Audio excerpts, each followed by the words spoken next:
Hello guys, আসসালামু আলাইকুম। কেমন আছেন সবাই? আশা করি খুব ভালো আছেন, সুস্থ আছেন। কাছেও দূরে দেশ ও দেশের বাইরে থেকে যে যেখান থেকে বসে ভিডিওটি দেখছেন সবাইকে ওয়েলকাম আমার চ্যানেলে। তো বন্ধুরা, আজ নিয়ে হাজির হয়ে গেলাম সুস্বাদু ও মজাদার টাটকিনি মাছের দো পেঁয়াজি রেসিপি।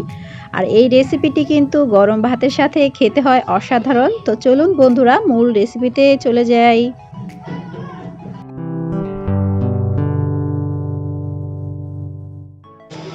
তো বন্ধুরা, দেখতে পাচ্ছেন এখানে কিন্তু মাছটা আমি ধুয়ে পরিষ্কার করে নিয়েছি আর এখন লবণ আর হলুদটা মাখিয়ে নিচ্ছি। তো এর সাথে কিন্তু এক টুকরো লেবু রস দিয়ে দিলাম। মাছটা কিন্তু খেতে তাহলে অনেক মজা হবে। তো এই পর্যায়ে কিন্তু আমি খুব ভালো করে ম্যারিনেট করে আধা ঘন্টার মতো রেস্টে রেখে দিব। তো বন্ধুরা, এখন কিন্তু চলে আসলাম চুলায়। একটা প্যানের মধ্যে তেল দিয়ে গরম করে নিলাম আর এই তো আধ ঘন্টা পর কিন্তু এই মাছটা এখন আমি ভেজে নিচ্ছি। আর একে একে কিন্তু সবগুলো মাছ আমি একইভাবে ভেজে নেব ব্রাউন কালার করে। তো এখন মাছগুলো হয়ে গেছে, ওই পাশটা আমি কিন্তু উল্টে দিলাম। তো এইভাবে কিন্তু আমি সবগুলো মাছ ভেজে নিব। তো আপনারা যদি কেউ কখনো না খেয়ে থাকেন এই টাটকিনি মাছের ভুনাটা এইভাবে, তো অবশ্যই কিন্তু একবার ট্রাই করে দেখবেন, ভীষণ ভালো লাগে খেতে। তো এই পর্যায়ে কিন্তু চুলায় আরেকটা প্যান বসিয়ে দিয়েছি পর্যাপ্ত পরিমাণ তেল দিয়ে। তো তার সাথে এখন কিন্তু দেখিয়ে দিচ্ছি উপকরণগুলো। পেঁয়াজ কুচি নিয়েছি, টমেটো কুচি আর কাঁচামরিচের ফালি নিয়েছি। তো এখানে কিন্তু জিরে গুঁড়ো করে নিয়েছি আর তার সাথে কিন্তু পাঁচফোড়নের গুঁড়ো নিয়েছি হাফ চামচ পরিমাণ। আর এটাতে কিন্তু দারুণ স্বাদ বেড়ে যায়। তো অবশ্যই চেষ্টা করবেন এখানে পাঁচফোড়নের গুঁড়োটা অ্যাড করার। তো এখানে কিন্তু এখন এই যে তেলটা গরম হয়ে যাওয়ার পর পেঁয়াজ কুচিগুলো আমি ব্রাউন কালার করে ভেজে নিচ্ছি। তো বন্ধুরা, কে কোথা থেকে ভিডিওটি দেখছেন প্লিজ একটি লাইক দিয়ে ভিডিওটি কন্টিনিউ করবেন। ভালো লাগলে চ্যানেলের পাশে থাকবেন, চ্যানেলটিকে সাবস্ক্রাইব করে আমাকে সাপোর্ট করবেন। তো এখানে কিন্তু পেঁয়াজটা ব্রাউন কালার হয়ে আসার পর দিয়ে দিচ্ছি আদা রসুনের পেস্ট 2 চামচ পরিমাণ।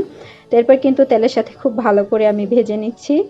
আদা রসুনের পেস্টটা কাঁচা গন্ধ চলে যাওয়ার আগ পর্যন্ত কিন্তু ভেজে নিতে হবে।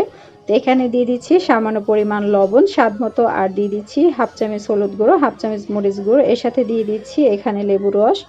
তো আমি যেই লেবু রসটা নিয়েছিলাম পুরোটা কিন্তু মাছ ম্যারিনেট করার সময় দেইনি। তো এখানে কিন্তু এক টুকরো লেবু রস আমি পুরোটাই দিয়ে দিয়েছি আর এখন দিয়ে দিচ্ছি সামান্য পরিমাণ পানি। তো তারপর কিন্তু খুব ভালো করে আমি কষিয়ে নিচ্ছি এই মশলাটা। আর যত ভালো করে মশলাটা কষানো হবে ততটা মজা হবে কিন্তু এই রেসিপিটি খেতে।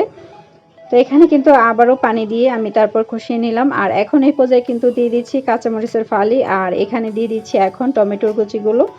তো এইভাবে যদি কখনো কেউ না খেয়ে থাকেন এই টাটকিনি মাছের রেসিপিটি অবশ্যই একবার ট্রাই করবেন। আর এই মাছটা কিন্তু ছিল একদমই তাজা আর খেতে কিন্তু হয়েছিল মাশাআল্লাহ অসাধারণ।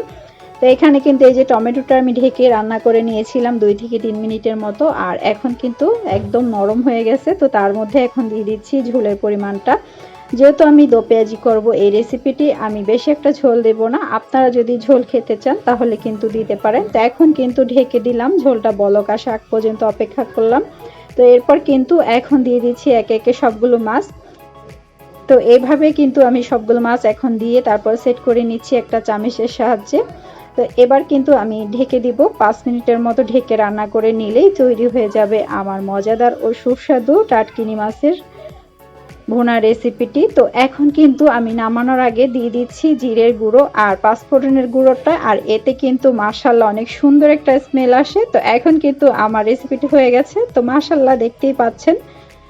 তো অবশ্যই ভিডিওটি যদি ভালো লাগে তাহলে একটা লাইক কমেন্ট শেয়ার করবেন আর ভিডিওটি ভালো লাগলে সম্পূর্ণ দেখার চেষ্টা করবেন। সবাইকে অসংখ্য ধন্যবাদ এতক্ষণ ধরে আমার ভিডিওটি দেখার জন্য। আবারও হাজির হয়ে যাব নতুন রেসিপি নিয়ে। আল্লাহ হাফেজ।